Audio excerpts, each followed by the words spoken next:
সূরা ইউনূস। বিসমিল্লাহির রহমানির রহিম।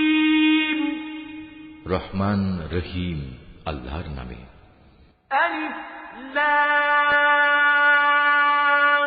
রা।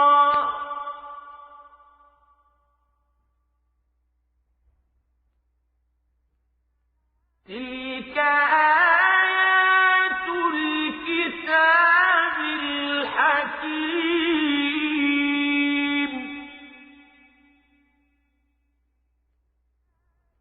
أكان للناس عجبا أن أوحينا إلى رجل منهم أن أنذر الناس وبشر الذين آمنوا أن لهم قدم صدق عند ربهم.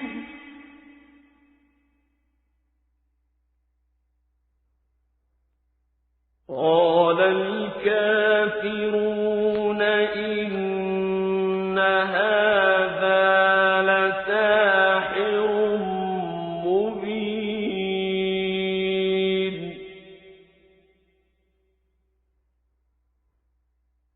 إن ربكم الله الذي خلق السماوات والأرض في 6 أيام ثم استوى على العرش يدبر الأمر. ما من شفيع إلا من بعد إذنه.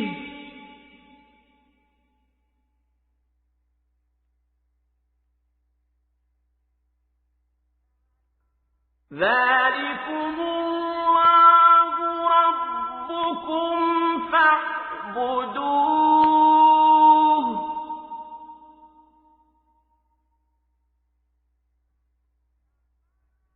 أفلا تذكرون. আলিফ লাম র, এগুলো হচ্ছে একটি জ্ঞান গর্ভ গ্রন্থের আয়াত। মানুষের কাছে এটা কি আসলেই একটা আশ্চর্যের বিষয় যে আমি তাদের মধ্যে থেকে তাদেরই মতো একজন মানুষের কাছে ওহী পাঠিয়েছি, যেন সে মানুষকে তাদের জাহান্নাম সম্পর্কে সাবধান করে দিতে পারে। আবার যারা এ ওহীর উপর ঈমান আনে তাদের এ মর্মে সুসংবাদও দিতে পারে যে তাদের জন্য তাদের মালিকের কাছে উঁচু মর্যাদা রয়েছে। কাফেররা এমনি আশ্চর্যান্বিত হয়ে পড়ল যে তারা বলল, অবশ্যই এ ব্যক্তি একজন সুদক্ষ জাদুকর। হে মানুষ, তোমাদের মালিক হচ্ছেন আল্লাহ তাআলা, যিনি আকাশমণ্ডলী ও পৃথিবীকে 6 দিনে পয়দা করেছেন। অতঃপর তিনি আরশে সমাসীন হন। তিনি এর যাবতীয় কাজ স্বহস্তে নিয়ন্ত্রণ করেন। কেউই তাঁর অনুমতি ছাড়া কারো জন্য সুপারিশকারী হতে পারে না। এই হচ্ছেন তোমাদের মালিক আল্লাহ তাআলা। অতএব তোমরা তাঁরই ইবাদত করো। তোমরা কি আসল কথা অনুধাবন করবে না? ইলাইহি মারজিউকুম জামিআন ওয়া'দাল্লাহি হাক্কান।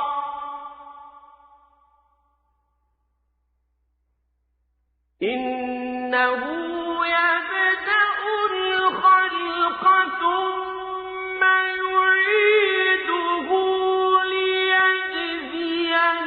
الذين آمنوا وعملوا الصالحات بالقسط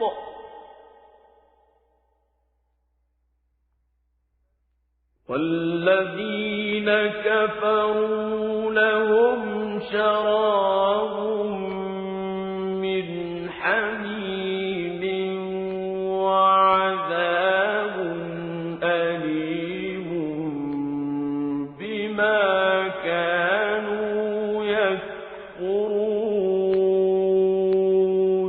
মৃত্যুর পর তোমাদের সবার ফিরে যাবার জায়গা হবে একমাত্র তাঁর কাছে। সেখানে গিয়ে তোমরা আল্লাহ তাআলা সকল প্রতিশ্রুতি সত্য পাবে। তিনি এ সৃষ্টির অস্তিত্ব দান করেন।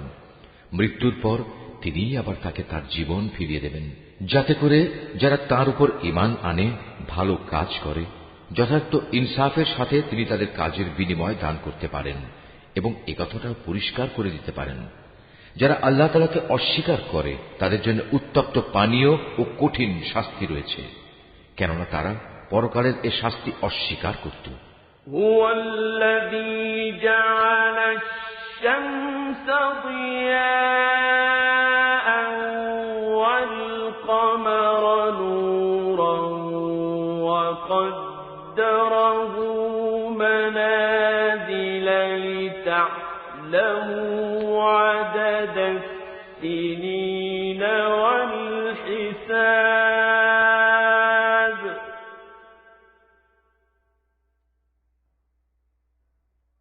ما خلق الله ذلك إلا بالحق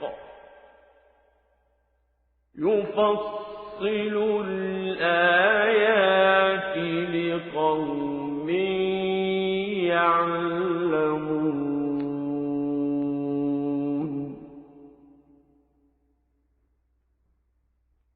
إن في اختلاف الليل والنهار وما خلق الله في السماوات والأرض لآيات لقوم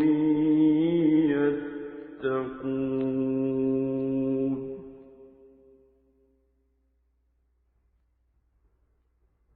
إن الذين لا يرجون لقاءنا ورضوا بالحياة الدنيا واطمأنوا بها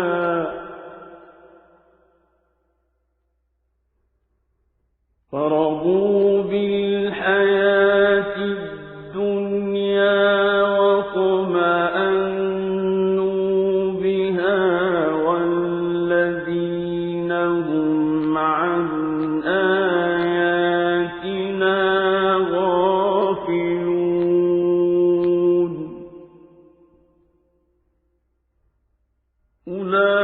أولئك مأواهم النار بما كانوا يكسبون সে মহান আল্লাহ তাআলা সূর্যকে প্রখর তেজোদ্দীপ্ত করে বানিয়েছেন এবং চাঁদকে বানিয়েছেন জ্যোতির্ময়। অতঃপর আকাশে তার জন্য কিছু মঞ্জিল তিনি নির্দিষ্ট করে দিয়েছেন, যাতে করে এই নিয়ম দ্বারা তোমরা বছরের গণনা এবং দিন তারিখের হিসাবটা জানতে পারো। আসলে আল্লাহ তাআলা যে এসব কিছু পয়দা করে রেখেছেন তার কোনোটাই তিনি নিরর্থক করেননি। যারা সৃষ্টি রহস্য সম্পর্কে জানতে চায় তাদের জন্য আল্লাহ তাআলা তার নিদর্শন খুলে খুলে বর্ণনা করেন।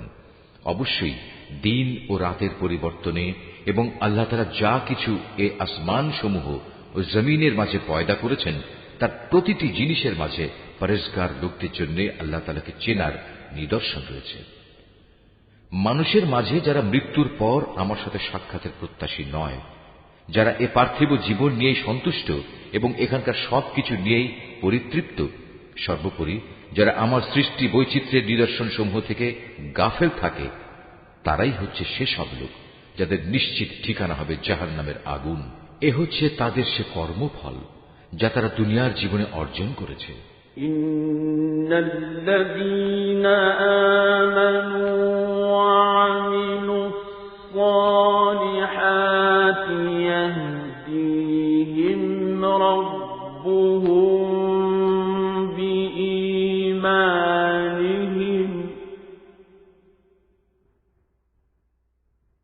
يهديهم ربهم بإيمانهم تجري من تحتهم تحتهم الأنهار في جنات النعيم অপরদিকে যারা আল্লাহ তাআলার উপর ঈমান এনেছে এবং নেক কাজ করেছে তাদের মালিক তাদের এই ঈমানের কারণেই তাদের সঠিক পথ দেখাবেন। তাদের তলদেশ দিয়ে অসংখ্য নিয়ামতে পরিপূর্ণ জান্নাতে সুপেয় ঝর্ণাধারা প্রবাহমান থাকবে। دعواهم فيها سبحانك اللهم وتحيتهم فيها سلام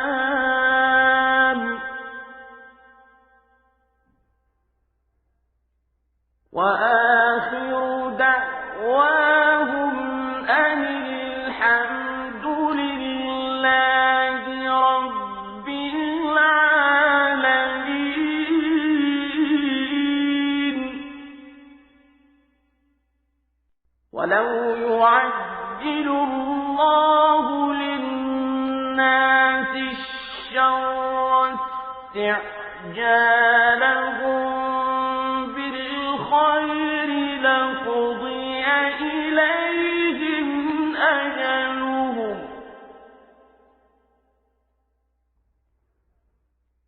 فنذر الذين لا يرجون لقاءنا في طغيانهم يعمهون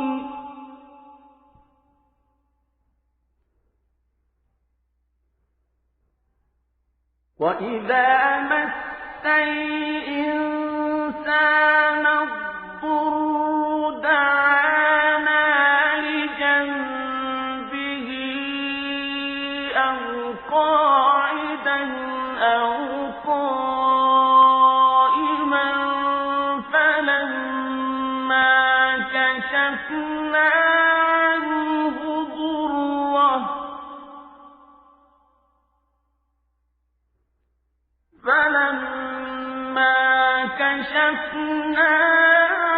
عنه ضره مر كأن لم يدعنا إلى ضر مسه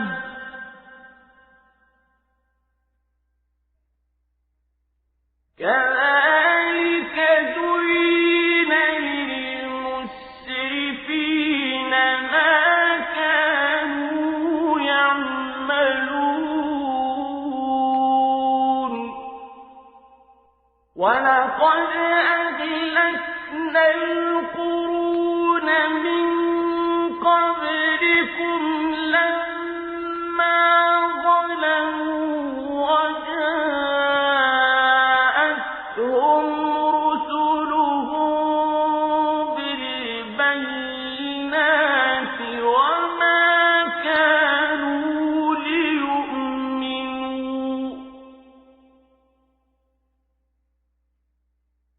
كذلك نجزي القوم المجرمين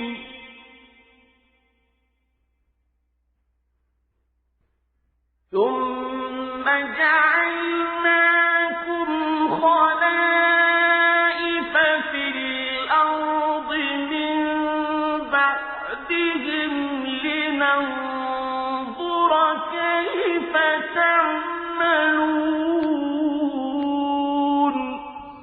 এ সময়ে তাদের মুখে একটি মাত্র ধ্বনি প্রতিধ্বনিত হতে থাকবে, হে আল্লাহ, তুমি কত মহান, কত পবিত্র। সেখানে তাদের পারস্পরিক অভিবাদন হবে সালাম, এবং তাদের শেষ কথা হবে যাবতীয় তারিফ সৃষ্টিকুলের মালিক আল্লাহ তাআলার জন্য। ভেবে দেখো, আল্লাহ তাআলা যদি মানুষের জন্য তাদের অন্যায় কাজকর্মের শাস্তি দিতে গিয়ে অকল্যাণকে ত্বরান্বিত করতেন, যেভাবে মানুষ নিজেদের কল্যাণ ত্বরান্বিত করতে চায়, তাহলে তাদের অবকাশ দেওয়ার এই সুযোগ কবেই শেষ হয়ে যেত। কিন্তু আল্লাহ তাআলা তাদের ঢিল দিয়ে রেখেছেন। অতঃপর যারা আমার সাথে সাক্ষাতের আশা করে না, আমি তাদের নাফরমানির জন্য তাদের উদ্ভ্রান্তের মতো ঘুরে বেড়াতে দিই। মানুষকে যখন কোনো দুঃখ দৈন্য স্পর্শ করে, তখন সে বসে শুয়ে দাঁড়িয়ে সর্বাবস্থায় আমাকেই ডাকে। অতঃপর আমি যখন তার দুঃখ কষ্ট তার কাছ থেকে সরিয়ে নিয়ে যাই, তখন সে এমনই বেপরোয়া হয়ে চলতে শুরু করে, তাকে যে একসময় দুঃখ কষ্ট স্পর্শ করেছিল মনে হয় তা দূর করার জন্য আমাকে সে কখনো ডাকেইনি। এভাবেই যারা বারবার সীমা লঙ্ঘন করে তাদের জন্য তাদের কাজকর্ম শোভনীয় করে দেয়া হয়েছে। তোমাদের আগে অনেক কয়েকটি মানব গোষ্ঠীকে আমি ধ্বংস করে দিয়েছি যখন তারা জুলুম করতে শুরু করেছিল, অথচ তাদের কাছে আমার সুস্পষ্ট নিদর্শন সহ তাদের রসুলরা এসেছিল, কিন্তু তারা কোনো রকমেই ঈমান আনল না। এভাবেই ধ্বংসের মাধ্যমে আমি নাফরমান জাতিদের তাদের জুলুমের প্রতিফল দিয়ে থাকি। অতঃপর আমি এ জমিনে তাদের জায়গায় তোমাদের খলিফা করে পাঠিয়েছি। আমি দেখতে চাই তোমরা আমার সাথে কি ধরনের আচরণ করো। وَإِذَا تُتْلَى عَلَيْهِمْ آيَاتُنَا بَيِّنَاتٍ قَالَ الَّذِينَ لَا يَرْجُونَ لِقَاءَنَا ائْتِ بِقُرْآنٍ غَيْرِ هَٰذَا أَوْ بَدِّلْهُ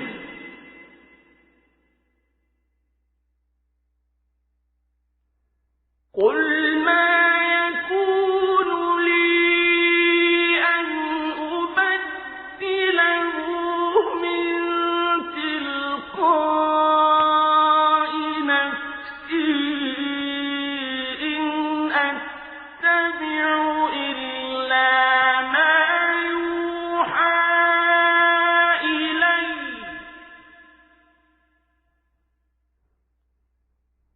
إِنْ أَتَّبِعُ إِلَّا مَا يُوحَىٰ إِلَيَّ إِنِّي أَخَافُ إِنْ عَصَيْتُ رَبِّي عَذَابَ يَوْمٍ عَظِيمٍ। হে নবী, যখন আমার সুস্পষ্ট আয়াতসমূহ তাদের পড়ে শোনানো হয়, তখন তাদের মধ্যে যারা আমার সাথে মৃত্যুর পর কোন রকম দেখা সাক্ষাতের আশা করে না, তারা ঔদ্ধত্যের সাথে তোমাকে বলে, এছাড়া অন্য কোন কোরআন নিয়ে এসো কিংবা একে বদলে দাও। তুমি এদের বলো, আমার নিজের এমন কোনো ক্ষমতাই নেই যে আমি একে বদলে দেব। আমি তো তাই অনুসরণ করি যা আমার উপর ওহী আসে। আমি যদি আমার মালিকের কোন রকম নাফরমানি করি, তাহলে আমি একটি মহা দিবসের কঠিন শাস্তির ভয় করি। قُل لَّوْ شَاءَ اللَّهُ مَا تَلَوْتُهُ عَلَيْكُمْ وَلَا أَدْرَاكُم بِهِ فَقَدْ لَبِثْتُ فِيكُمْ عُمُرًا مِّن قَبْلِهِ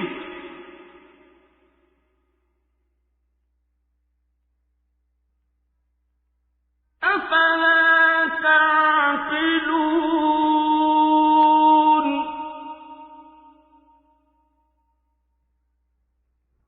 فَمَنْ أَظْلَمُ مِمَّنِ افْتَرَىٰ عَلَى اللَّهِ كَذِبًا أَوْ كَذَّبَ بِآيَاتِهِ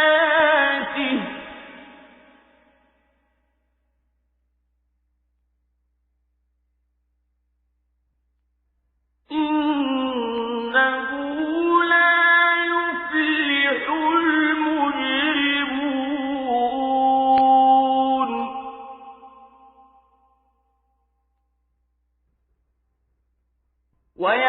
وَيَعْبُدُونَ مِن دُونِ اللَّهِ مَا لَا يَضُرُّهُمْ وَلَا يَنفَعُهُمْ وَيَقُولُونَ هَٰؤُلَاءِ شُفَعَاؤُنَا عِندَ اللَّهِ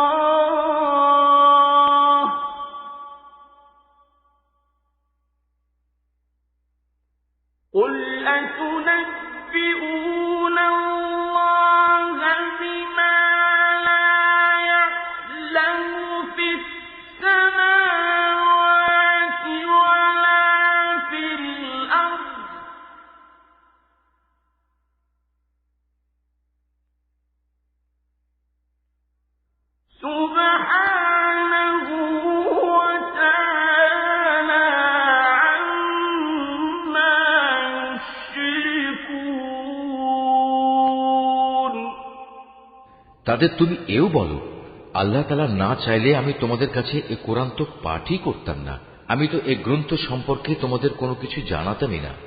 কিন্তু আমি তো এর আগেও তোমাদের মাঝে অনেকগুলো বয়স কাটিয়ে এসেছি, তোমরা কি বুঝতে পারছ না?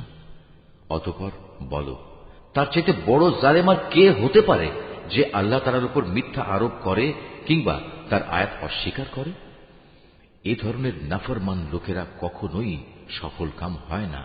এই মূর্খ লোকেরা আল্লাহ তাআলাকে বাদ দিয়ে এমন কিছুর উপাসনা করে যা তাদের কোন রকম ক্ষতি করতে পারে না, আবার তা তাদের কোন রকম উপকারও করতে পারে না। তারা বলে, এগুলো হচ্ছে আল্লাহ তাআলার কাছে আমাদের সুপারিশকারী। তুমি এ মুশরিকদের বলো, তোমরা কি আল্লাহ তাআলাকে এমন কোন কিছুর খবর দিতে চাও যা তিনি আসমান সমূহের মাঝে অবহিত নন এবং জমিনের মাঝেও নন? তিনি পাক, পবিত্র এবং মহান। তারা যে শিরক করে তিনি তার চাইতে অনেক ঊর্ধ্বে।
মূলত মানুষ ছিল একই জাতি, অতঃপর তারা তাদের মাঝে মতবিরোধ সৃষ্টি করেছে।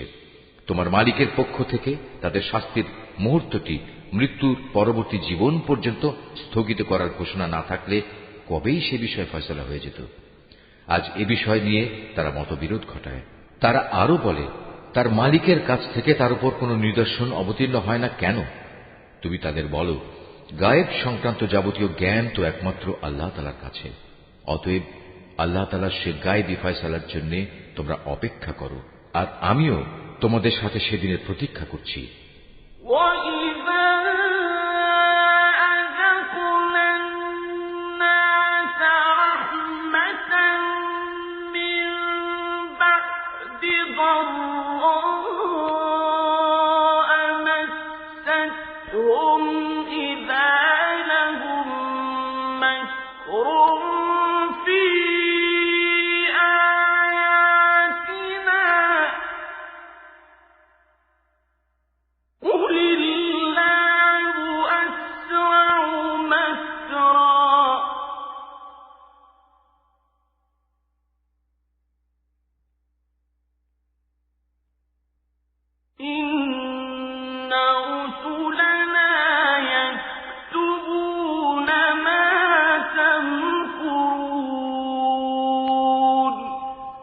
মানুষকে দুঃখ মুসিবত স্পর্শ করার পর যখন আমি তাদের কিছুটা করুণার স্বাদ ভোগ করাই, তখন সাথে সাথেই তারা আমার রহমতের নিদর্শন সমূহের সাথে চালাকি শুরু করে দেয়। হে নবী, তুমি বলো, কলা কৌশলে আল্লাহ তাআলা সবার চাইতে বেশি তৎপর। অবশ্যই আমার ফেরেশতারা তোমাদের যাবতীয় কলা কৌশলের কথা তোমাদের আমল নামায় লিখে রাখে।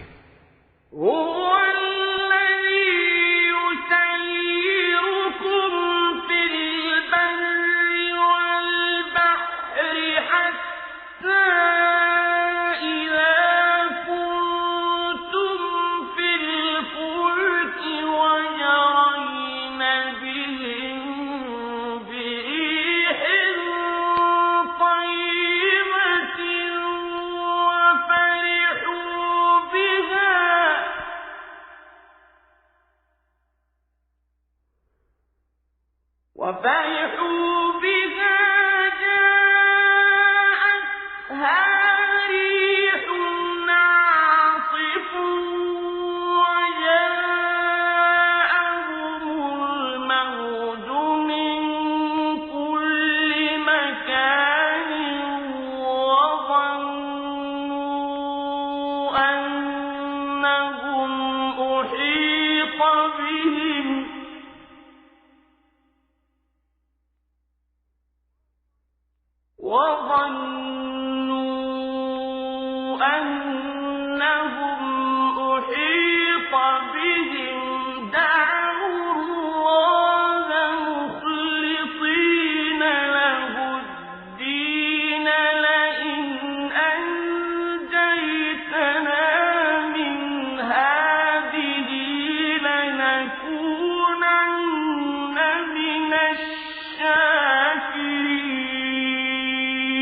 তিনি মহান আল্লাহ তাআলা, যিনি তোমাদের জলে স্থলে ভ্রমণ করান।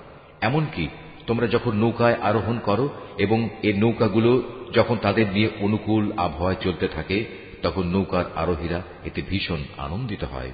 হঠাৎ এই নৌকাগুলো এক সময় ঝড়বাহী বাতাসের কবলে পড়ে এবং চারদিক থেকে তাদের উপর ঢেউ আসতে থাকে এবং তারা মনে করে এবার সত্যি এ বাতাস ও ঢেউ দ্বারা তারা পরিবেষ্টিত হয়ে গেছে।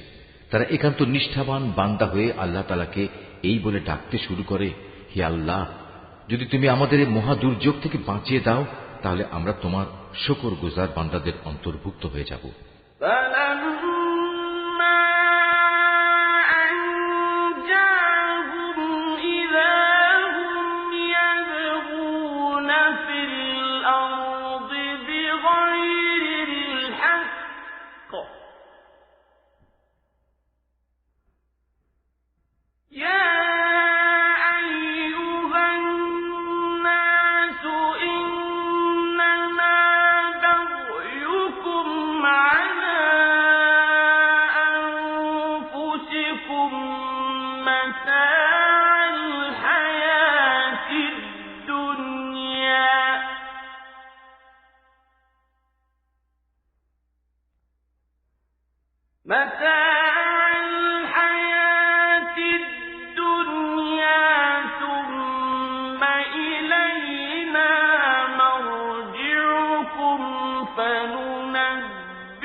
অতঃপর সত্যি সত্যি যখন তিনি তাদের এই বিপর্যয় থেকে বাঁচিয়ে দেন, তখন তারা ওয়াদার কথা ভুলে সাথে সাথেই অন্যায়ভাবে জমিনে নাফরমানি শুরু করে দেয়।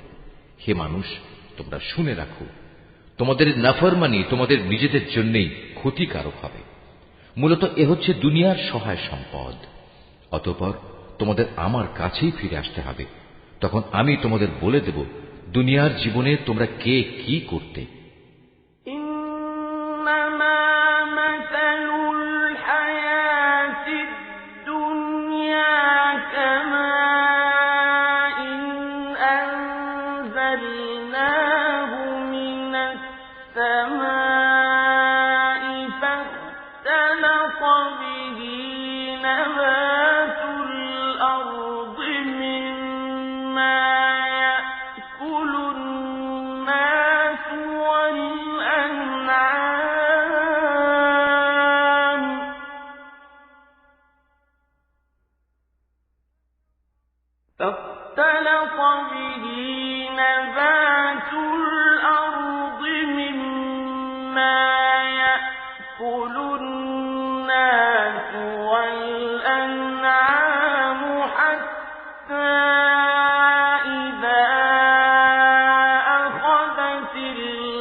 كأن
الجنة هم فيها خالدون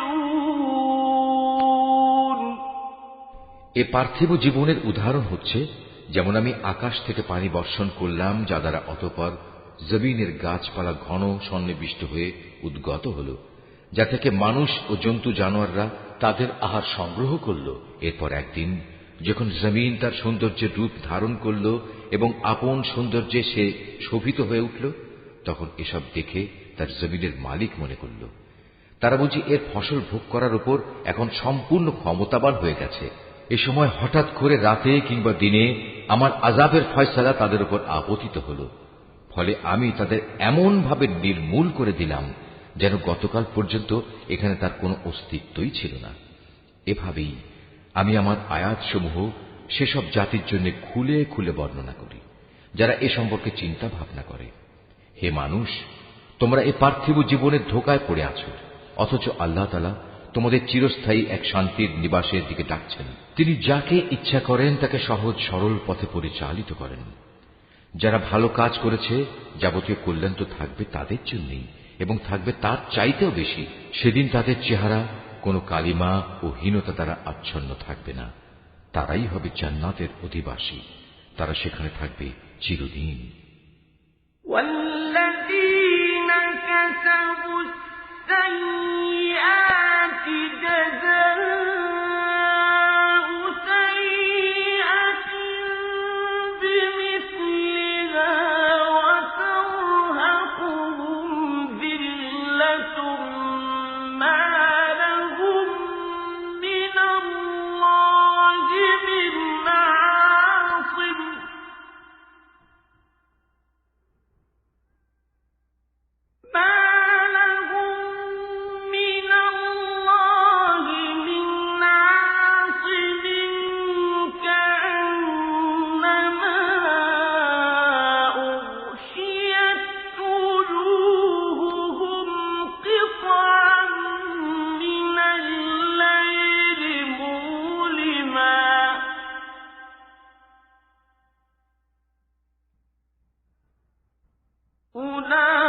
أولئك أصحاب النار هم فيها خالدون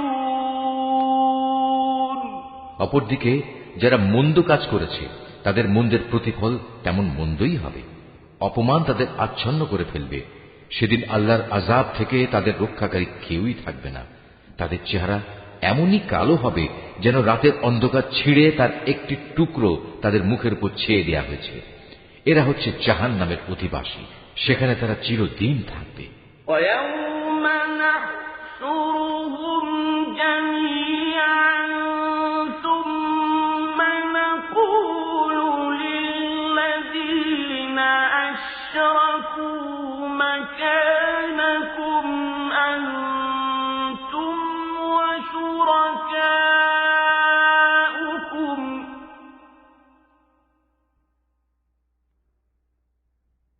فزيلنا بينهم وقال شركاؤهم ما كنتم إيانا تعبدون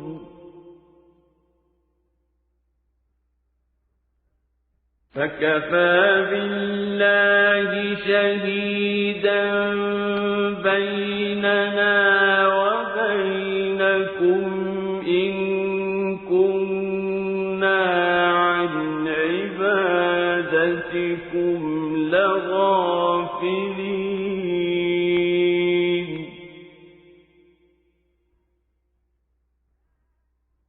هنالك تبلو كل نفس ما أسلفت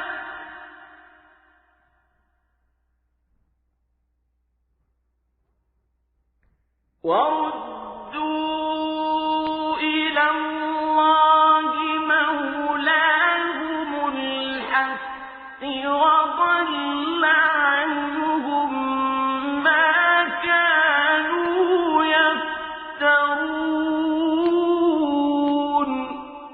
হে নবী, তুমি তাদের সেদিনের ব্যাপারে সাবধান করো যেদিন আমি তাদের সবাইকে আমার সামনে একত্রিত করব।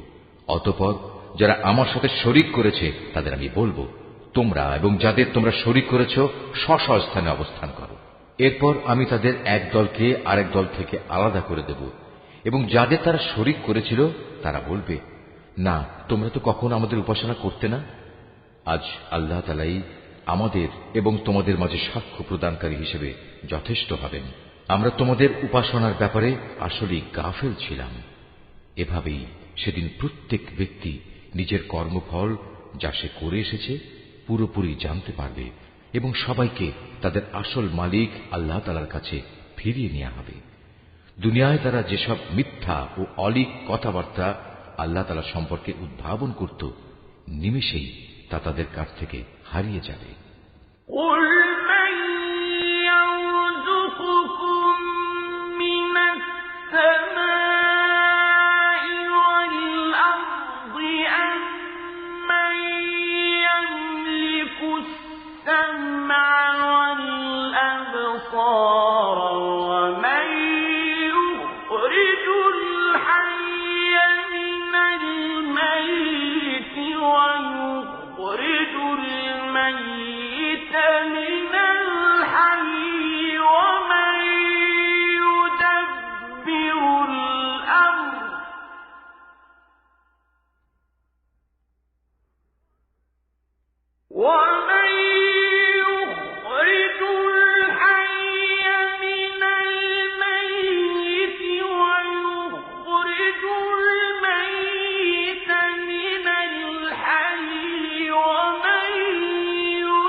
হে নবী, তুমি বলো, সে কে যে তোমাদের আসমান ও জমিন থেকে জীবিকা সরবরাহ করে?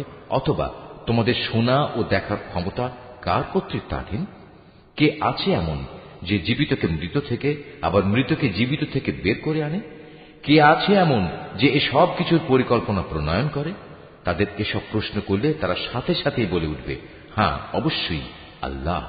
তুমি তাদের বলো, যদি তাই হয় তাহলে সত্য অস্বীকার করার পরিণামকে কি তোমরা ভয় করবে না? তিনি আল্লাহ তাআলা, তিনি তোমাদের আসল মালিক। সত্য আসার পর তাকে না মানা গুমরাহি নয়তো আর কি? সুতরাং তাকে বাদ দিয়ে বলো, তোমরা কোন দিকে ধাবিত হচ্ছ? এভাবেই যারা নাফরমানি করেছে তাদের উপর তোমার মালিকের সে কথাই সত্য বলে প্রমাণিত হলো যে এরা কখনো ঈমান আনবে না।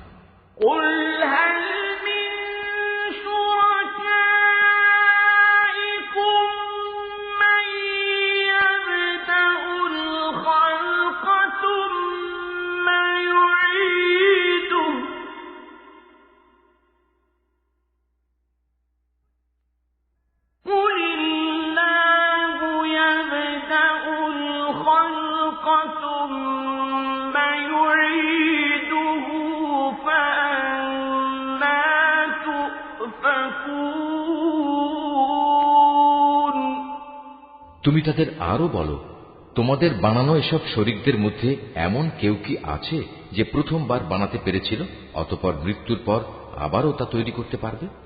তুমি বলো, আল্লাহ তাআলা এই সৃষ্টিকে প্রথম অস্তিত্ব প্রদান করেন, অতঃপর দ্বিতীয়বার তিনিই তাতে পুনরায় জীবন দান করেন। এরপরেও তোমরা কেন বারবার সত্য থেকে বিচ্যুত হচ্ছ?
তাদের আরো বলো, তোমাদের বানানো শরীকদের মধ্যে এমন কে আছে যে মানুষকে সঠিক পথ দেখাতে পারে? তুমি বলো, হ্যাঁ, আল্লাহ তাআলাই সঠিক পথ দেখাতে পারেন। যিনি সঠিক পথ দেখান তিনি অনুসরণের বেশি যোগ্য না সে ব্যক্তি যে নিজেই কোনো পথের সন্ধান পায় না যতক্ষণ না তাকে সে পথের সন্ধান দেয়া হয়? তোমাদের একই হলো, কেমন ধরনের ফয়সালা করো তোমরা? তাদের অধিকাংশ ব্যক্তি নিজেদের আন্দাজ অনুমানের অনুসরণ করে, আর সত্যের পরিবর্তে আন্দাজ অনুমান তো কোনো কাজে আসে না। আল্লাহ তাআলা অবশ্যই ওদের কর্মকাণ্ড সম্পর্কে পূর্ণাঙ্গ ওয়াকিবহাল রয়েছেন। এ কোরআন এমন কোন গ্রন্থ নয় যে আল্লাহর ওহী ব্যতি রেখে কারো ইচ্ছা মাফিক বানিয়ে নেওয়া যাবে, বরং এ গ্রন্থ সেসব গ্রন্থের সত্যবাদিতার সাক্ষ্য প্রদান করে যা এর আগে নাজিল হয়েছিল। এতে কোনো সন্দেহ নেই, এটা হচ্ছে সৃষ্টিকুলের মালিক আল্লাহ তাআলার সত্য বিধানসমূহের বিশদ ব্যাখ্যা। তারা কি একথা বলে, এ ব্যক্তি মুহাম্মদ এ গ্রন্থটি রচনা করে নিয়েছে? হে নবী, তুমি এদের বলো, তোমরা তোমাদের দাবিতে যদি সত্যবাদী হও তাহলে তোমরাও এমনই ধরনের একটি সূরা বানিয়ে নিয়ে এসো, এবং এ ব্যাপারে আল্লাহ তাআলা ছাড়া আর যাদের যাদের তোমরা ডাকতে চাও ডেকে তাদেরও সাহায্য নাও। بل كذبوا بما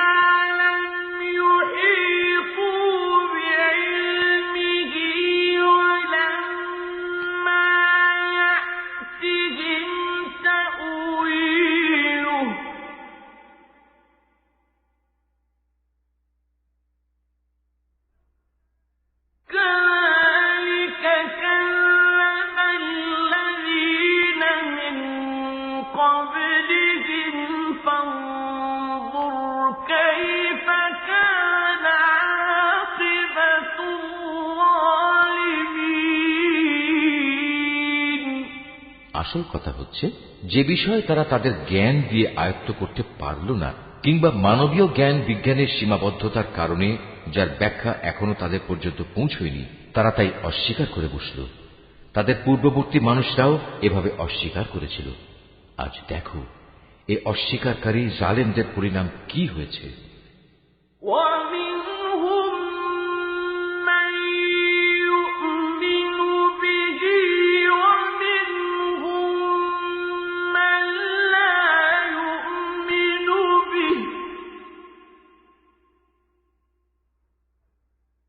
وربك أعلم بالمفسدين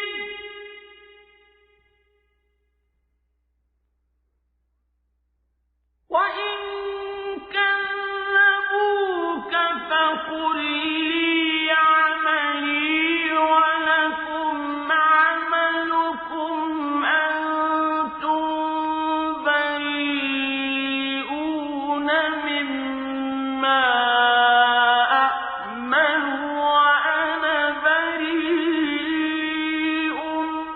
مما تعملون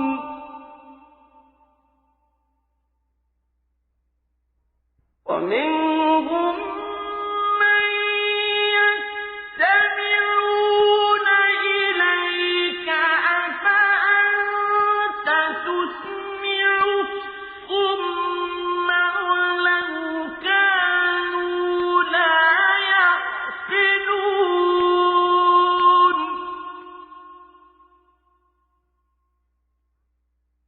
ومنهم من ينظر إليك أفأنت تهدي العمي ولو كانوا لا يبصرون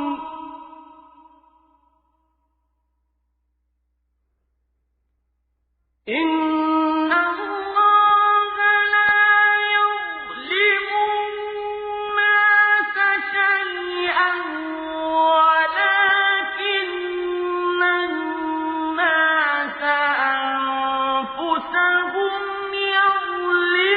يظلمون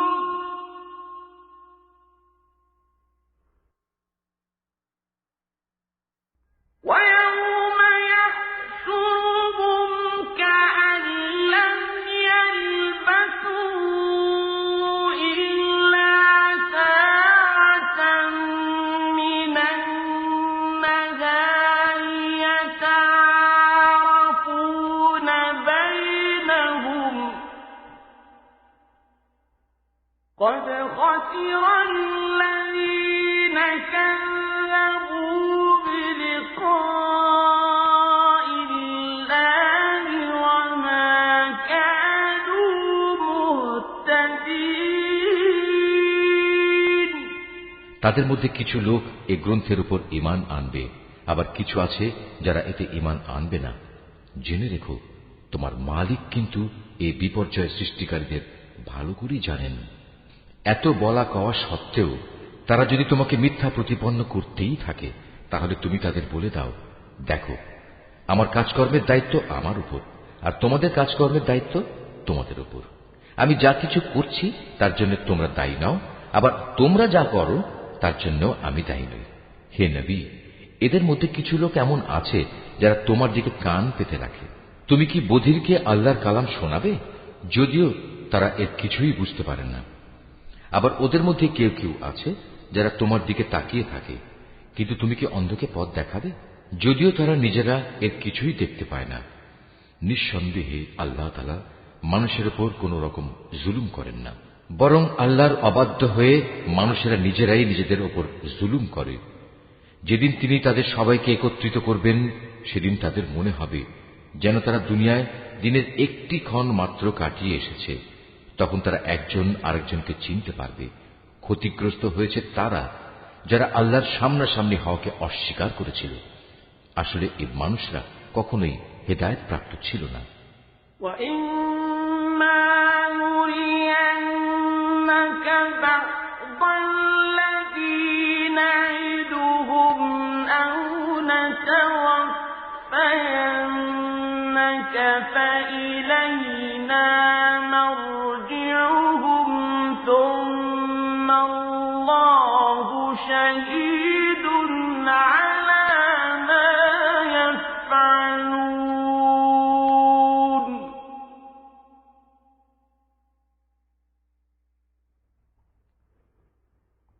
ولكل أمة رسول فإذا جاء رسولهم قضي بينهم بالقسط وهم لا يظلمون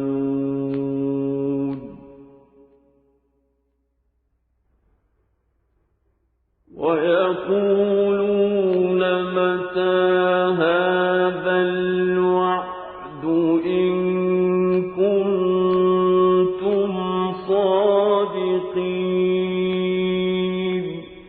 আমি ওদের কাছে যে বিষয়ের ওয়াদা করেছি তারা কিছু কিছু বিষয় যদি আমি তোমাকে দেখিয়ে দেই অথবা এর আগেই যদি আমি তোমাকে দুনিয়া থেকে উঠিয়ে নেই, এই উভয় অবস্থায় তাদের আমার কাছে ফিরে আসতে হবে। অতঃপর এরা যা কিছু দুনিয়ায় করত তার উপর আল্লাহ তাআলাই একক সাক্ষী হবেন। প্রত্যেক উম্মতের জন্যই একজন রসুল আছে। অতঃপর যখনই তাদের কাছে তাদের রসুল এসে যায় তখন তাদের সাথে আল্লাহ তাআলার সিদ্ধান্ত করার কাজটি ইনসাফের সাথে সম্পন্ন হয়ে যায়। তাদের উপর কখনো জুলুম করা হবে না। এরা ঔদ্ধত্য দেখিয়ে বলে, হে মুসলমানরা, তোমরা যদি সত্যবাদী হও তাহলে বলো, কবে তোমাদের সে আযাবের ওয়াদা ফলবে? قُل لَّا أَمْلِكُ لِنَفْسِي ضَرًّا وَلَا نَفْعًا إِلَّا مَا شَاءَ اللَّهُ ۗ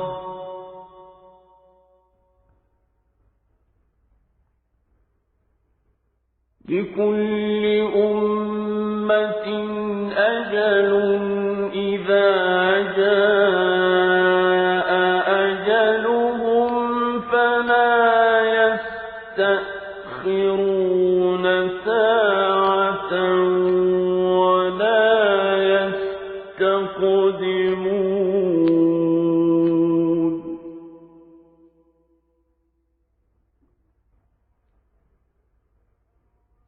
قُلْ أَرَأَيْتُمْ إِنْ أَتَاكُمْ عَذَابُهُ بَيَاتًا أَوْ نَهَارًا مَاذَا يَسْتَعْجِلُ مِنْهُ الْمُجْرِمُونَ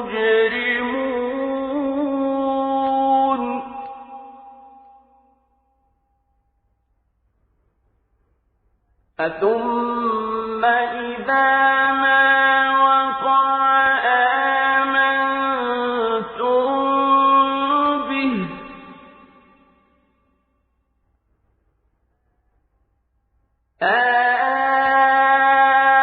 الْآنَ وَقَدْ كُنتُم بِهِ تَسْتَعْجِلُونَ তুমি বলো, এটা বলা আমার বিষয় নয়। আল্লাহ তাআলা যা চান তা ব্যতি রেখে আমি তো আমার নিজস্ব ভালো মন্দের অধিকারও রাখি না। আসল কথা হচ্ছে, প্রত্যেক জাতির জন্য আযাব ও ধ্বংসের একটি দিনক্ষণ নির্দিষ্ট করা আছে। তাদের সে ক্ষণটি যখন আসবে তখন তাদের ব্যাপারে এক মুহূর্ত কাল সময়ও দেরি করা হবে না এবং তাদের দিনক্ষণ আগেও নিয়ে আসা হবে না। তুমি এদের আরো বলো, তোমরা কি ভেবে দেখেছ, যদি তোমাদের উপর আল্লাহর আযাব রাতে কিংবা দিনের বেলায় এসে পতিত হয় তাহলে আর কোন বিষয় নিয়ে নাফরমান লোকেরা তাড়াহুড়ো করবে বলো? অতঃপর যখন সত্যিই একদিন এই বিষয়টি ঘটবে তখন কি তোমরা এটা বিশ্বাস করবে? তোমাদের বলা হবে, হ্যাঁ, এখন তো আযাব এসেই গেল, অথচ তোমরা এর জন্যই তাড়াহুড়ো করছিলে। ثُمَّ قِيلَ لِلَّذِينَ ظَلَمُوا ذُوقُوا عَذَابَ الْخُلْدِ هَلْ تُجْزَوْنَ إِلَّا بِمَا كُنتُمْ تَكْسِبُونَ অতঃপর জালেমদের বলা হবে, এবার চিরস্থায়ী জাহান্নামের আযাবের স্বাদ ভোগ করো। দুনিয়ার জীবনে তোমরা যা কিছু অর্জন করেছ এখন তোমাদের শুধু তারই বিনিময় দেয়া হবে। وَيَسْتَنبِئُونَكَ أَحَقٌّ هُوَ قُلْ إِي وَرَبِّي إِنَّهُ وما أنتم بمعجزين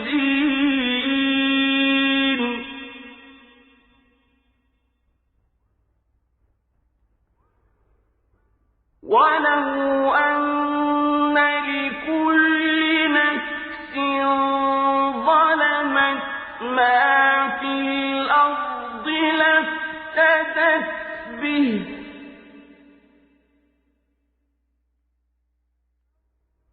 وأسروا الندامة لما رأوا العذاب وقضي بينهم بالقسط وهم لا يظلمون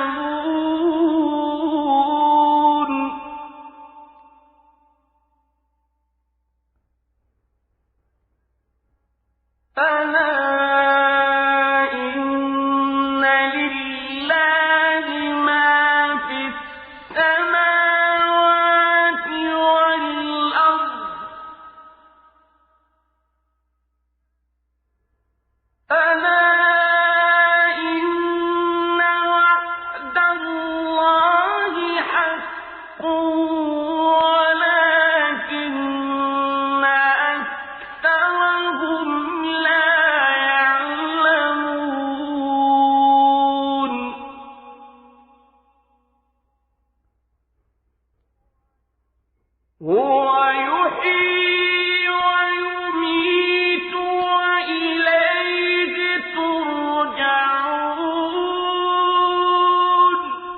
হে নবী, এরা তোমার কাছে জানতে চায় আযাব সম্পর্কিত সে কথা আসলে কি ঠিক?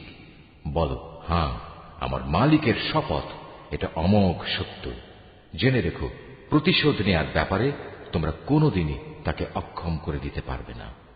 যদি প্রতিটি জালেম ব্যক্তির কাছে সেদিন জমিনের সমুদায় সম্পদ এসে জমা হয়, তাহলে সে তার সবকিছু মুক্তিপণ হিসাবে ব্যয় করে আযাব থেকে বাঁচার চেষ্টা করবে। যখন এই জালেম মানুষরা জাহান্নামের আযাব দেখবে, তখন তারা মনে মনে ভারী অনুতাপ করবে, কিন্তু তখন তা কোনোই কাজে আসবে না। সম্পূর্ণ ইনসাফের সাথেই তাদের বিচার মীমাংসা সম্পন্ন হবে এবং তাদের উপর বিন্দু মাত্র জুলুমও করা হবে না। মনে রেখো, আসমান সমূহ ও জমিনে যা কিছু আছে তা সব আল্লাহ তাআলার জন্যই। আল্লাহ তাআলা সব কয়টি ওয়াদাই সত্য, কিন্তু অধিকাংশ লোকই তা জানে না। তিনি জীবন দান করেন, তিনি মৃত্যু ঘটান, এবং মৃত্যুর পর তোমাদের সবাইকে তাঁর কাছেই ফিরে যেতে হবে।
হে মানুষ, তোমাদের কাছে তোমাদের মালিকের পক্ষ থেকে নসিহত বিশিষ্ট কিতাব এসেছে।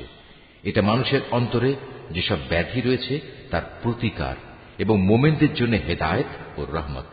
হে নবী, তুমি বলো, মানুষের উচিত আল্লাহর এ অনুগ্রহ ও তার রহমতের কারণে আনন্দ প্রকাশ করা, কারণ তারা যা কিছু জ্ঞান ও সম্পদ জমা করেছে এটা তার চেয়ে অনেক ভালো।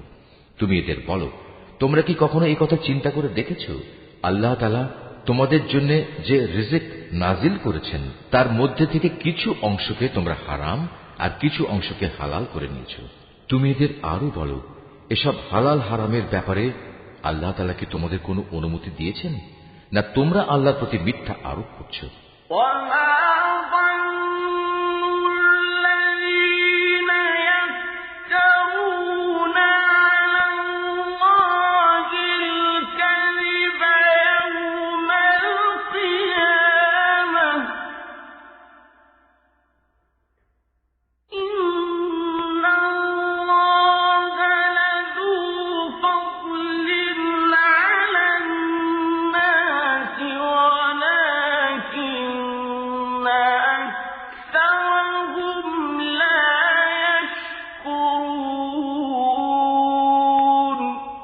যারা আল্লাহর উপর মিথ্যা আরোপ করে তাদের শেষ বিচারের দিন সম্পর্কে ধারণা কি এই, এটা কখনো আসবেই না? নিঃসন্দেহে আল্লাহ তাআলা বড় অনুগ্রহশীল, তাই তিনি তাদের অবকাশ দিয়ে রেখেছেন, কিন্তু অধিকাংশ মানুষই এজন্য আল্লাহর শুকর আদায় করে না।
হে নবী, তুমি যে কাজেই থাকো না কেন এবং সে কাজ সম্পর্কে কোরআন থেকে যা কিছু তেলাওয়াত করো না কেন তা আমি জানি।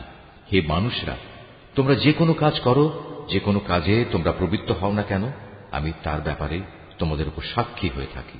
তোমার মালিকের দৃষ্টি থেকে একটি অণু পরিমাণ জিনিসও গোপন থাকে না। আসমানে ও জমিনে এর চাইতে ছোট কিংবা এর চাইতে বড় কোনো কিছুই নেই যা এ সুস্পষ্ট গ্রন্থে লিপিবদ্ধ নেই। জেনে রেখো, কিয়ামতের দিন আল্লাহ তাআলার বন্ধুদের জন্য কোনো ভয় নেই, সেদিন তারা চিন্তিতও হবে না।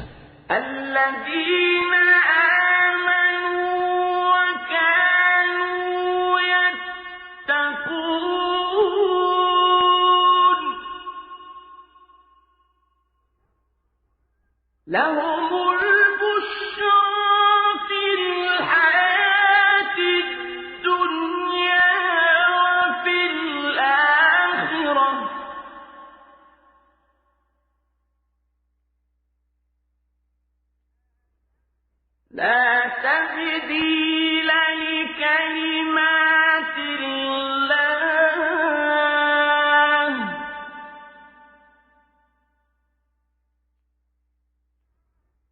ذلك هو الفوز العظيم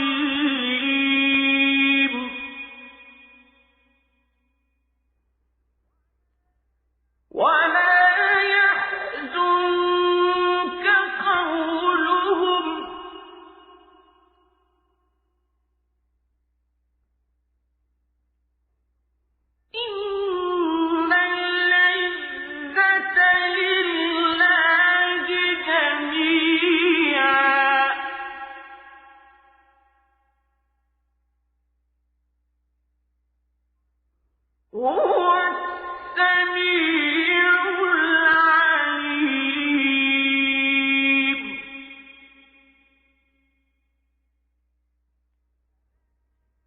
أَلَا إِنَّ لِلَّهِ مَن فِي السَّمَاوَاتِ وَمَن فِي الْأَرْضِ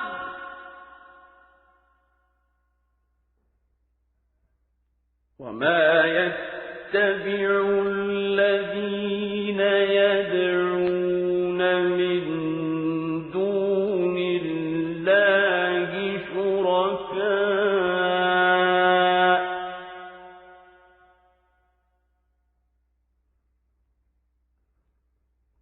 إِن يَتَّبِعُونَ إِلَّا الظَّنَّ وَإِنْ هُمْ إِلَّا يَخْرُصُونَ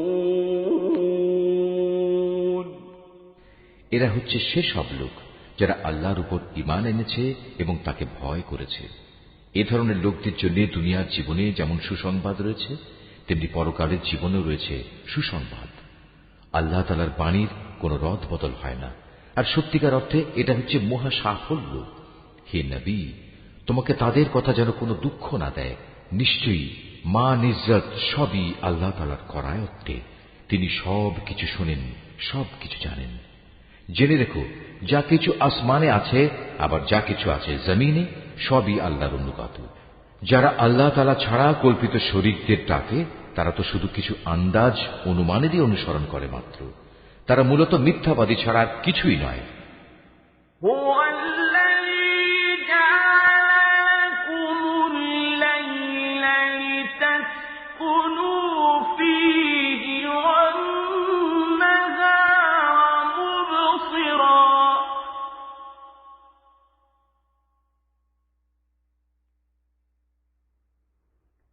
إِنَّ فِي ذَلِكَ لَآيَاتٍ لِقَوْمٍ يَسْمَعُونَ হে মানুষ, তিনি মহান আল্লাহ, যিনি তোমাদের জন্য রাত বানিয়েছেন যাতে করে তোমরা তাতে বিশ্রাম গ্রহণ করতে পারো, আর দিনকে বানিয়েছেন আলোকোজ্জ্বল। অবশ্যই এতে আল্লাহ তাআলার মহত্বের অনেক নিদর্শন রয়েছে সে সম্প্রদায়ের জন্য যারা নিষ্ঠার সাথে শোনে। قَالُوا اتَّخَذَ اللَّهُ وَلَدًا سُبْحَانَهُ هُوَ الْغَنِيُّ لَهُ مَا فِي السَّمَاوَاتِ وَمَا فِي الْأَرْضِ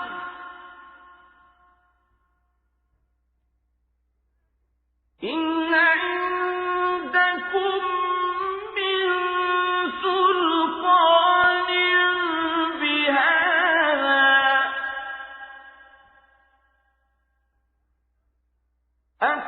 أَتَقُولُونَ عَلَى اللَّهِ مَا لَا تَعْلَمُونَ তারা বলে, আল্লাহ তাআলা নিজের একটি ছেলে বানিয়ে রেখেছেন, অথচ আল্লাহ তাআলা মহাপবিত্র। তিনি স্বয়ং সম্পূর্ণ অভাবমুক্ত। আকাশমণ্ডলী ও পৃথিবীতে যা কিছু আছে সবই তাঁর। তোমাদের কাছে এ দাবির পক্ষে কোনো দলিল প্রমাণও নেই। তোমরা কি আল্লাহ তাআলা সম্পর্কে এমন সব কথা বলে বেড়াচ্ছ যে বিষয়ে তোমরা কিছুই জানো না? قُلْ إِنَّ الَّذِينَ يَفْتَرُونَ عَلَى اللَّهِ الْكَذِبَ لَا يُفْلِحُونَ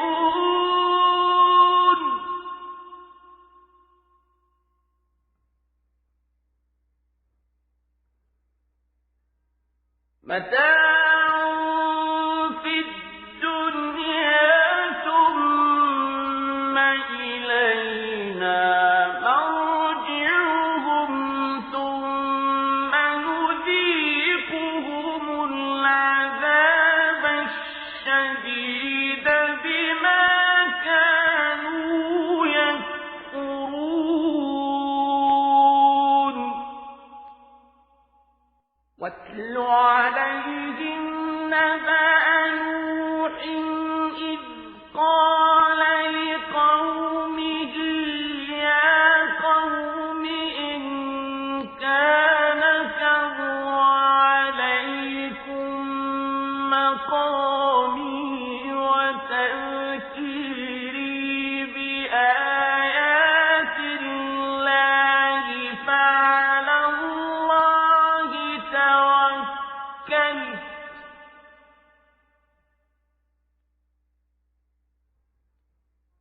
فعلى الله توكلت فأجمعوا أمركم وشركاءكم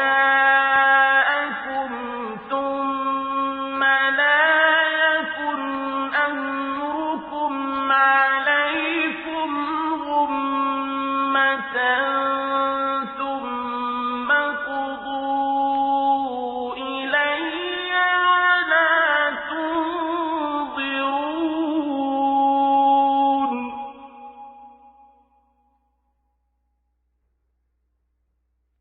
فإن توليتم فما سألتكم من أجر إن أجري إلا على الله وأمرت أن أكون من المسلمين হে নবী, তুমি বলো, যারা আল্লাহ তাআলার উপর মিথ্যা আরোপ করে তারা কখনোই সফল কাম পাবে না। এই মিথ্যাচার হচ্ছে পার্থিব জীবনের একটা সম্পদ। পরিশেষে তাদের আমার কাছেই ফিরে আসতে হবে। অতঃপর আমি তাদের কুফরি করার জন্য এক কঠোর আযাবের স্বাদ গ্রহণ করাবো। হে নবী, ওদের কাছে তুমি নূহের কাহিনী শোনাও, যখন সে তার জাতিকে বলেছিল, হে আমার জাতি, যদি তোমাদের উপর আমার অবস্থিতি ও আল্লাহর আয়াতসমূহ দ্বারা আমার উপদেশ প্রদান খুব দুঃসহ মনে হয়, তবে শুনে রাখো, আমি সম্পূর্ণরূপে আল্লাহর উপর ভরসা করি। অতঃপর তোমরা যাদের আমার সাথে শরীক বানাচ্ছ তাদের সবাইকে একত্রিত করে আমার বিরুদ্ধে তোমাদের পরিকল্পনা চূড়ান্ত করে নাও। দেখে নাও যেন সে পরিকল্পনার কোনো বিষয় তোমাদের দৃষ্টির আড়ালে না থাকে। অতঃপর আমার সাথে তোমাদের যা করার তা করে ফেলো এবং আমাকে কোনো সময় তোমরা দিও না। হ্যাঁ, যদি তোমরা আমার থেকে মুখ ফিরিয়ে নাও তাহলে আমার ক্ষতি হবে না। আমি তো তোমাদের কাছ থেকে এজন্য কোনো পারিশ্রমিক দাবি করিনি। আমার পারিশ্রমিক সে তো আমার আল্লাহ তাআলার কাছে। তার পক্ষ থেকেই আমাকে আদেশ দেওয়া হয়েছে আমি যেন তার অনুগত বান্দাদের অন্তর্ভুক্ত হয়ে যাই। فكذبوه فنجيناه ومن معه في الفلك وجعلناهم خلائف وأغرقنا الذين كذبوا بآياتنا فانظر كيف كان عاقبة المنذرين। অতঃপর এত বলা কওয়া সত্ত্বেও লোকেরা তাকে মিথ্যা প্রতিপন্ন করল। তখন আমি তাকে এবং তার সাথে যারা নৌকায় আরোহী ছিল তাদের তুফান থেকে উদ্ধার করেছি এবং যাদের বাঁচিয়ে রেখেছিলাম আমি তাদের পূর্ববর্তী লোকদের প্রতিনিধি করে বসিয়ে দিয়েছি। পরিশেষে যারা আমার নিদর্শনসমূহ অস্বীকার করেছে তাদের আমি মহা প্লাবনে ডুবিয়ে দিয়েছি। অতঃপর হে নবী, তুমি চেয়ে দেখো তাদের কি ভয়াবহ পরিণাম হয়েছে, যাদের বারবার আল্লাহর আযাবের ভয় দেখানো হয়েছে। ثم بعثنا من بعده رسلا إلى قومهم فجاءوهم بالبينات فما كانوا ليؤمنوا بما كذبوا به من قبل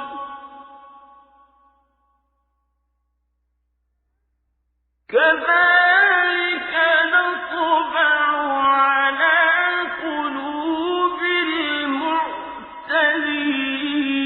المعتدين ثم بعثنا من بعدهم موسى وهارون إلى فرعون وملئه بآياتنا فاستكبروا وكانوا قوما مجرمين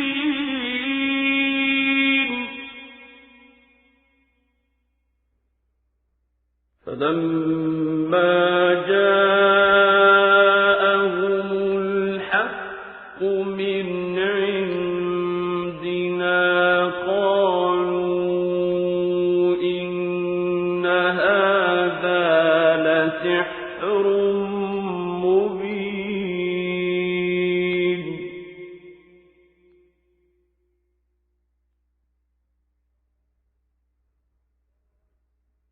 قال موسى أتقولون للحق لما جاءكم أسحر هذا ولا يفلح الساحرون আমি তারপর অনেক কয়েকজন রসূলকে তাদের নিজ নিজ জাতির কাছে পাঠিয়েছি। তারা সবাই সুস্পষ্ট প্রমাণসমূহ নিয়ে নিজ জাতির কাছে এসেছে, কিন্তু এমনটি হয়নি যে আগের লোকেরা ইতিপূর্বে যা অস্বীকার করেছিল তার উপর এরা ঈমান আনবে। এভাবে যারা নাফরমানিতে সীমা লঙ্ঘন করে তাদের দিলে আমি মোহর মেরে দিই। তাদের পর আমি আমার সুস্পষ্ট নিদর্শন নিয়ে মুসা ও হারুনকে ফেরাউন এবং তার পরিষদবর্গের কাছে পাঠিয়েছি, কিন্তু তারা সবাই অহংকার করল। আসলে তারা ছিল বড়ই নাফরমান জাতি। আমার পক্ষ থেকে সত্য যখন তাদের কাছে এলো তখন ওরা বলল, নিশ্চয়ই এ হচ্ছে সুস্পষ্ট জাদু। মুসা বলল, তোমরা কি সত্য সম্পর্কে এসব বাজে কথা বলছো যখন তা তোমাদের কাছে প্রমাণ সহ এসে গেছে? তোমরা কি মনে করো এটা আসলে জাদু? অথচ জাদুকররা কখনোই সফল কাম হয় না।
তারা বলল, তোমরা কি এ উদ্দেশ্যে আমাদের কাছে এসেছো যে যা কিছুর উপর আমরা আমাদের বাপ দাদাদের পেয়েছি তা থেকে তোমরা আমাদের বিচ্যুত করে দেবে এবং আমাদের এ ভূখণ্ডে তোমাদের দু ভাইয়ের প্রতিপত্তি প্রতিষ্ঠিত হয়ে যাবে? না, তা কিছুতেই হবে না। আমরা তোমাদের দুজনের উপর কখনো ঈমান আনব না। এবার ফেরাউন নিজের দলবলকে বলল, তোমরা আমার কাছে রাজ্যের সব সুদক্ষ জাদুকরদের নিয়ে এসো। অতঃপর ফেরাউনের নির্দেশে জাদুকররা যখন এসে হাজির হল তখন মুসা তাদের লক্ষ্য করে বলল, তোমাদের যা নিক্ষেপ করার তা তোমরা নিক্ষেপ করো।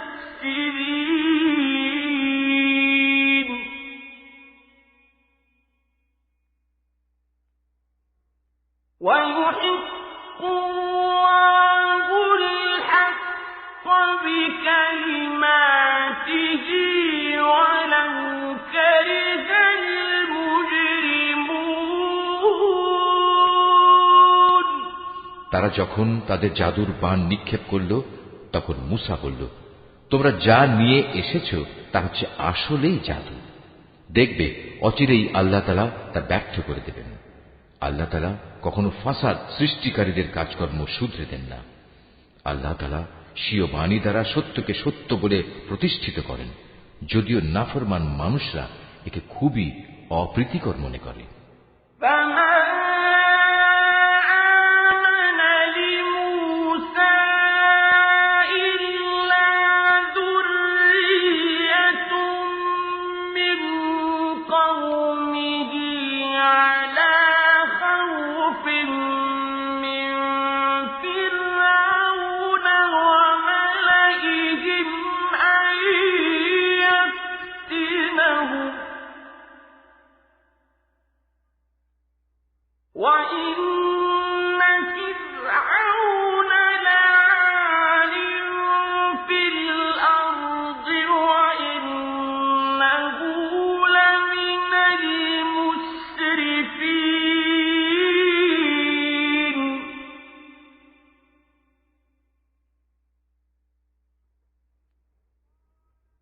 وقال موسى يا قوم إن كنتم آمنتم بالله فعليه توكلوا إن كنتم مسلمين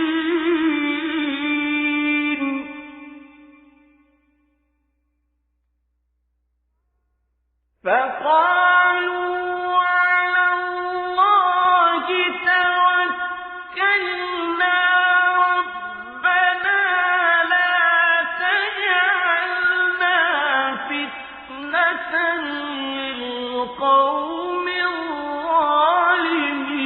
الظالمين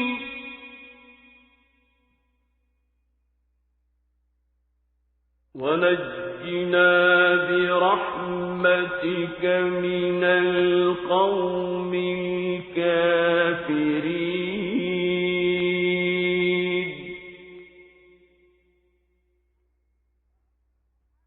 وأوحينا إلى موسى وأخيه أن تبوأ لقومكما بمصر بيوتا وجعلوا بيوتكم قبلة وأقيموا الصلاة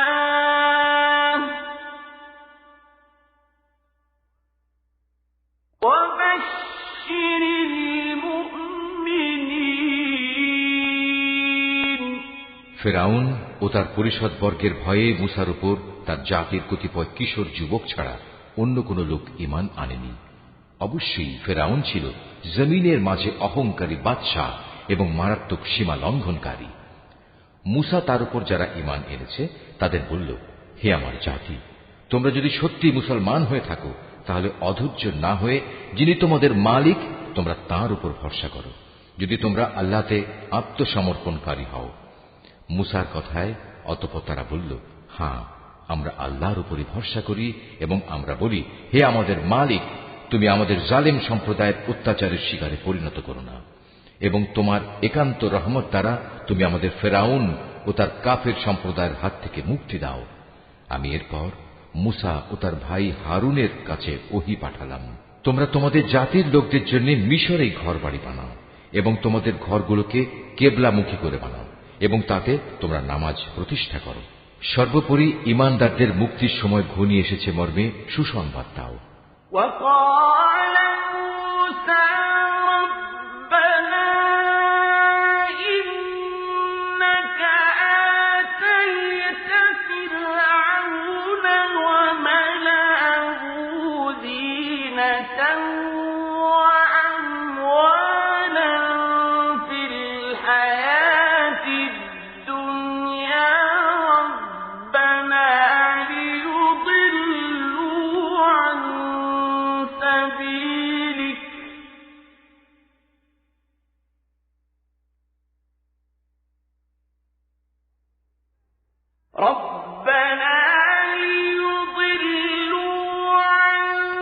سبيلك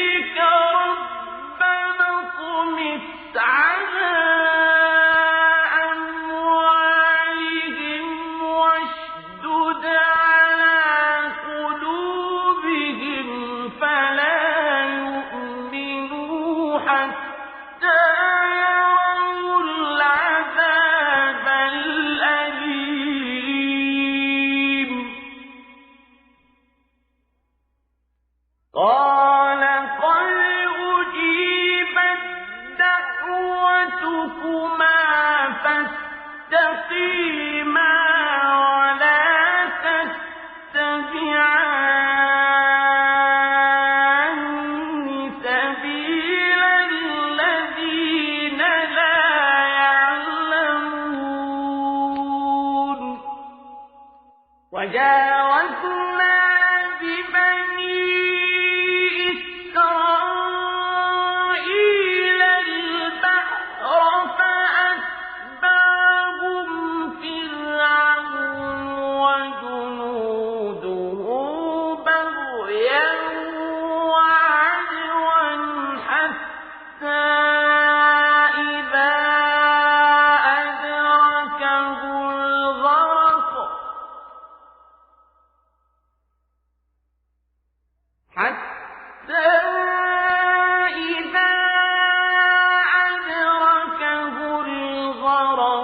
قال آمنت أنه لا إله إلا الذي آمنت به بنو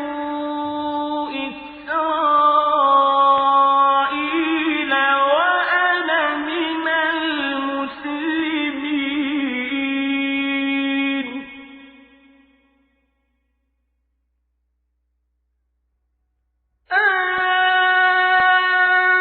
الآن وقد عصيت قبل وكنت من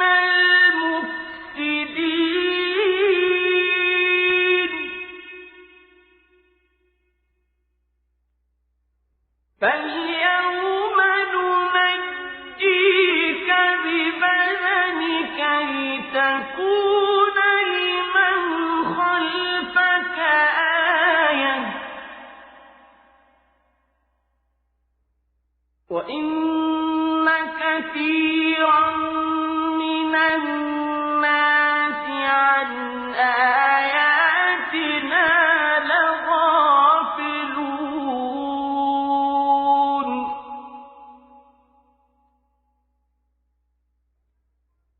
ولقد بوأنا بني إسرائيل مبوأ صدق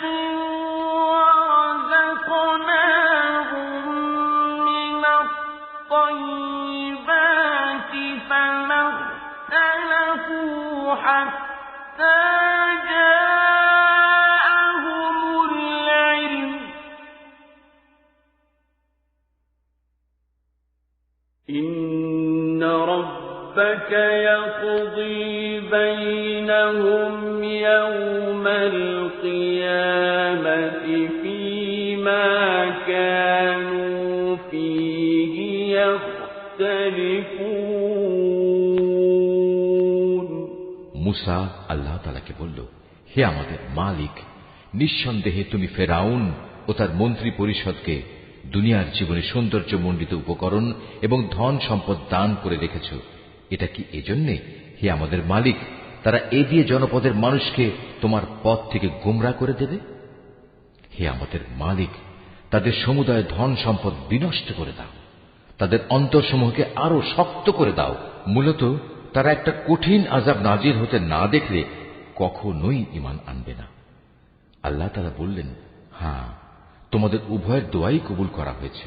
অতএব তোমরা দ্বীনের উপর সুদৃঢ় হয়ে দাঁড়িয়ে থাকো। তোমরা দুজন কখনো সেসব লোকের কথার অনুসরণ করো না যারা কিছুই জানে না। অতঃপর ঘটনা এমন হল, আমি বনী ইসরায়েলদের সাগর পার করিয়ে দিলাম। এরপর ফেরাউন ও তার সৈন্য সামন্ত বিদ্বেষ পরায়ণতা ও সীমা লঙ্ঘন করার জন্য তাদের পিছু নিল। এমনকি যখন সে দলবল সহ সাগরের অথই ঢেউয়ে ডুবতে থাকল, তখন সে বলল, এখন আমি ঈমান আনলাম যে মাবুদের উপর বনী ইসরায়েল ঈমান এনেছে, তিনি ছাড়া দ্বিতীয় কোনো মাবুদ নাই, আমিও তাঁর অনুগতদের একজন। আমি বললাম, এখন ঈমান আনছো, অথচ একটু আগেই তুমি নাফরমানি করছিলে এবং জমিনে তুমি ছিলে বিপর্যয় সৃষ্টিকারীদের অন্যতম নেতা। আজ তো আমি তোমাকে অর্থাৎ তোমার লাশকেই বাঁচিয়ে রাখবো, যাতে করে তুমি তোমার এই লাশ পরবর্তী প্রজন্মের জন্য একটা বড় আকারের নিদর্শন হয়ে থাকতে পারো। অবশ্য অধিকাংশ মানুষই আমার এসব নিদর্শন থেকে সম্পূর্ণ অজ্ঞ ও বেখবর। ফেরাউনকে ডুবিয়ে মারার পর আমি বনী ইসরায়েলের লোকদের বরকতপূর্ণ ও উৎকৃষ্ট আবাসভূমিতে বসবাস করালাম এবং তাদের জন্য উত্তম জীবনোপকরণের ব্যবস্থা করলাম। অতঃপর তারা নিজেদের মধ্যে মতবিরোধ শুরু করে দিল। এমনকি যখন দিনের সঠিক জ্ঞান তাদের কাছে এসে পৌঁছল, তারপরেও তারা মতবিরোধ থেকে ফিরে এলো না। অবশ্যই তোমার মালিক কিয়ামতের দিন তাদের সেসব বিষয়ের ফয়সালা করে দেবেন, যা নিয়ে তারা নিজেদের মাঝে বিভেদ করত।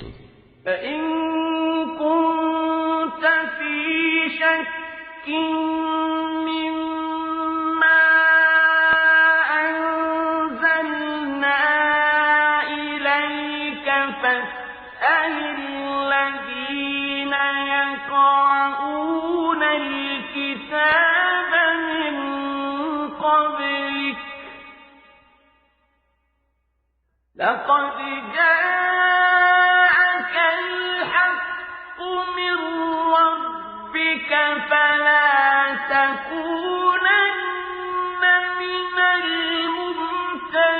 الممترين। হে নবী, আজ আমি তোমার উপর যে কিতাব নাজিল করেছি তাতে বর্ণিত কোনো ঘটনার ব্যাপারে যদি তোমার মনে কোনো সন্দেহ থাকে, তাহলে সেসব লোকের কাছে এসব ঘটনা জিজ্ঞেস করো যারা তোমার আগে তাদের উপর নাজিল করা কিতাব পড়ে আসছে। অবশ্যই তোমার কাছে তোমার মালিকের কাছ থেকে সত্য এসেছে, তাই তুমি কখনো সন্দেহবাদীদের দলে শামিল হয়ো না।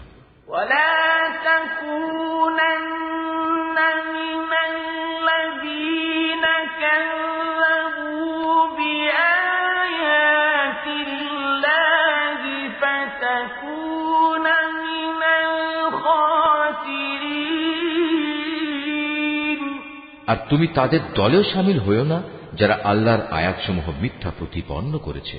এরূপ করলে তুমি ক্ষতিগ্রস্তদের অন্তর্ভুক্ত হয়ে যাবে।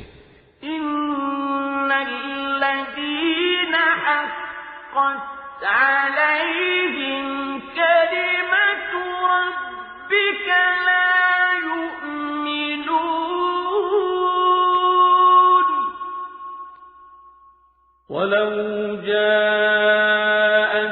جاءتهم كل آية حتى يروا العذاب الأليم فلولا كانت قرية آمنت فنفعها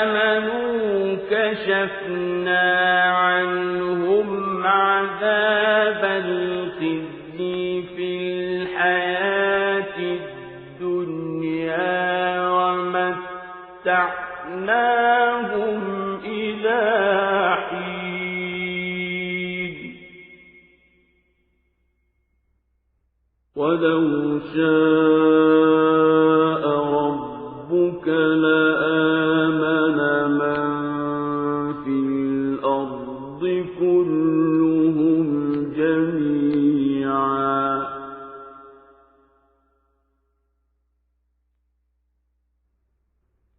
أفأنت تكره الناس حتى يكونوا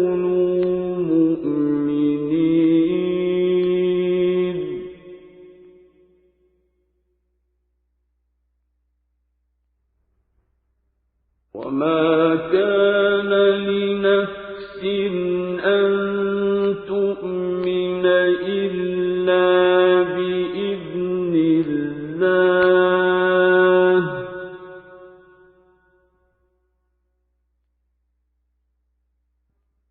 ويجعل الرجس الذين لا يعقلون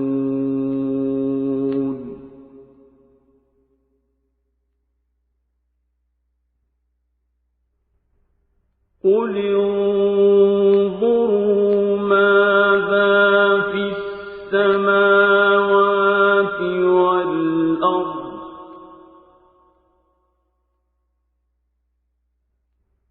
وما تغني الآيات والنذر عن قوم لا يؤمنون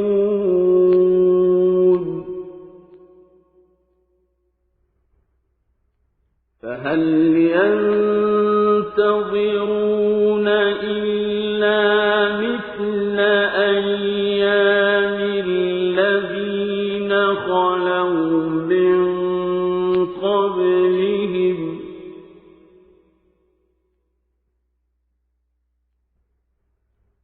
قل فانتظروا إني معكم من المنتظرين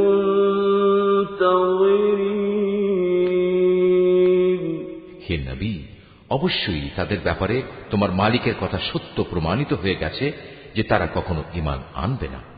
এমনকি তাদের কাছে আল্লাহর প্রত্যেকটি নিদর্শন এসে পৌঁছলেও তারা ঈমান আনবে এমন নয়, যতক্ষণ না তারা কঠিন আযাব নিজেদের চোখে দেখতে পাবে।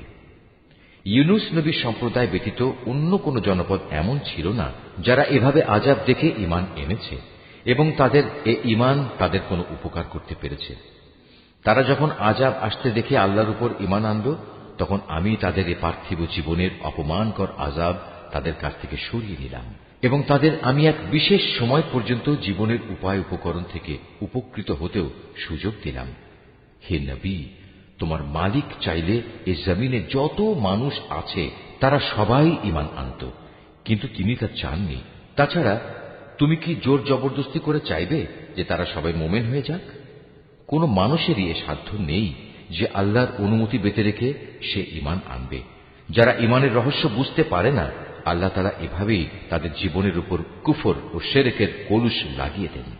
হে নবী, তুমি বলো, তোমরা দেখো আসমান সমূহ ও জমিনে কি কি জিনিস রয়েছে, কিন্তু যারা ঈমানই আনবে না তাদের জন্য আল্লাহর এসব নিদর্শন ও পরকালের সাবধান বাণী কোনোই উপকারে আসে না।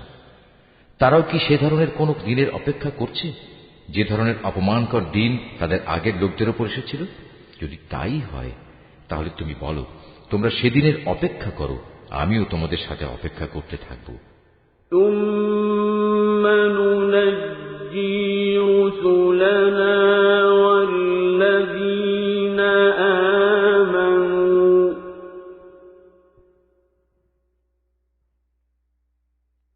كذلك حقا علينا ننجي المؤمنين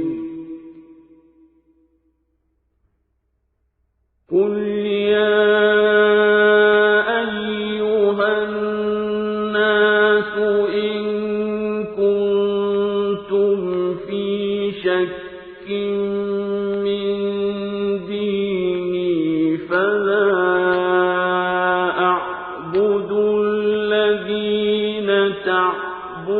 تعبدون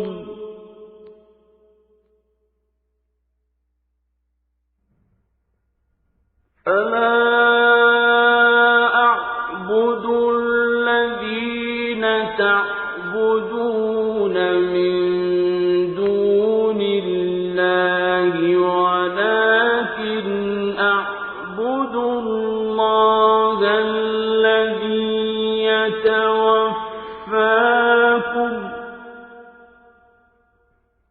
ولكن أعبد الله الذي يتوفاكم وأمرت أن أكون من المؤمنين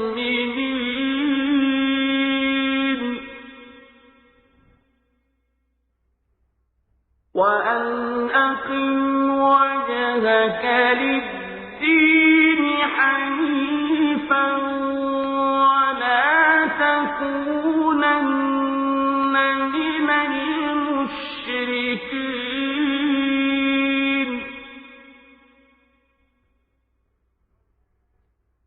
ولا تدع من دون الله ما لا ينفعك ولا يضرك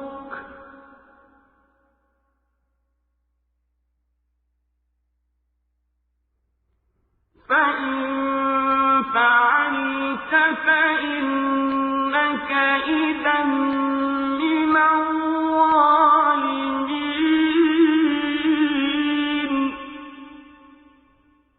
وإن يمسسك الله بضر فلا كاشف له إلا هو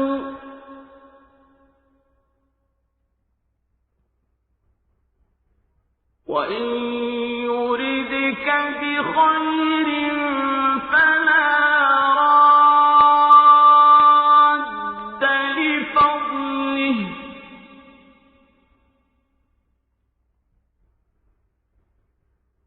يصيب به من يشاء من عباده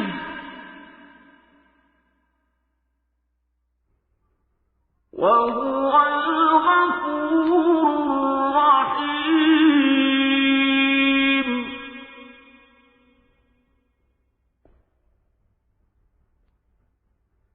قل يا أيها الناس قد جاءكم الحق من ربكم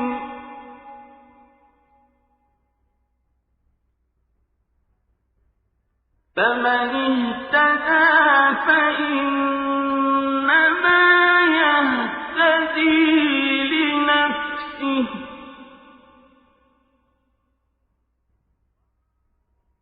ومن ضل فإنما يضل عليها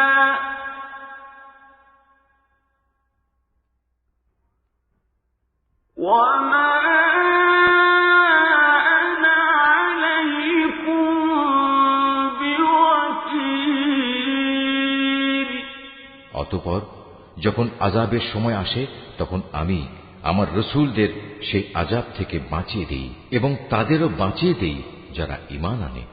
এভাবেই আমি আমার উপর এটা কর্তব্য করে নিয়েছি যে আমি মুমিনদের আযাব থেকে উদ্ধার করি। হে নবী, তুমি লোকদের বলো, হে মানুষরা, তোমরা যদি আমার আনিত দ্বীন সম্পর্কে কোনো সন্দেহ করো তাহলে শুনে রাখো, আল্লাহ তাআলা ছাড়া অন্য যাদের তোমরা ইবাদত করো আমি তাদের ইবাদত করি না। আমি তো বরং তার মহান সত্তার ইবাদত করি যিনি তোমাদের মৃত্যু ঘটান। আমাকে আরো আদেশ দেয়া হয়েছে আমি যেন মুমিনদের অন্তর্ভুক্ত থাকি। আমাকে আরো বলা হয়েছে তুমি আল্লাহর দ্বীনের জন্য একনিষ্ঠভাবে নিজের চেহারা প্রতিষ্ঠিত করো এবং কখনো তুমি মুশরিকদের দলে শামিল হয়ো না। আমাকে আদেশ দেয়া হয়েছে তুমি কখনো আল্লাহ তাআলাকে বাদ দিয়ে এমন কাউকে ডেকো না যে তোমার কোনো কল্যাণ যেমন করতে পারে না তেমনি তোমার কোনো অকল্যাণও সে করতে পারে না। এ সত্ত্বেও যদি তুমি অন্যথা করো তাহলে তুমি অবশ্যই জালেমদের মধ্যে গণ্য হবে। যদি আল্লাহ তাআলা তোমাদের কোনো দুঃখ কষ্ট দেন তাহলে তিনি ছাড়া অন্য কেউই নেই তা দূরীভূত করার। আবার তিনি যদি মেহেরবানি করে তোমার কোনো কল্যাণ চান তাহলে তার সে অনুগ্রহ রদ করারও কেউ নেই। তিনি তার বান্দাদের যাকে চান তাকেই কল্যাণ পৌঁছান। আল্লাহ তাআলা বড়ই ক্ষমাশীল ও পরম দয়ালু। হে নবী, তুমি বলো, হে মানুষ, তোমাদের কাছে তোমাদের মালিকের পক্ষ থেকে সত্য দ্বীন এসেছে। অতএব যে হেদায়েতের পথ অবলম্বন করবে সে তো তার নিজের ভালোর জন্যই হেদায়েতের পথে চলবে, আর যে গোমরাহ থেকে যাবে সে তো গোমরাহির উপর চলার কারণেই গোমরাহ হয়ে যাবে। আমি তো তোমাদের উপর কর্মবিধায়ক নই যে জোর করে তোমাদের গোমরাহি থেকে বের করে আনবো।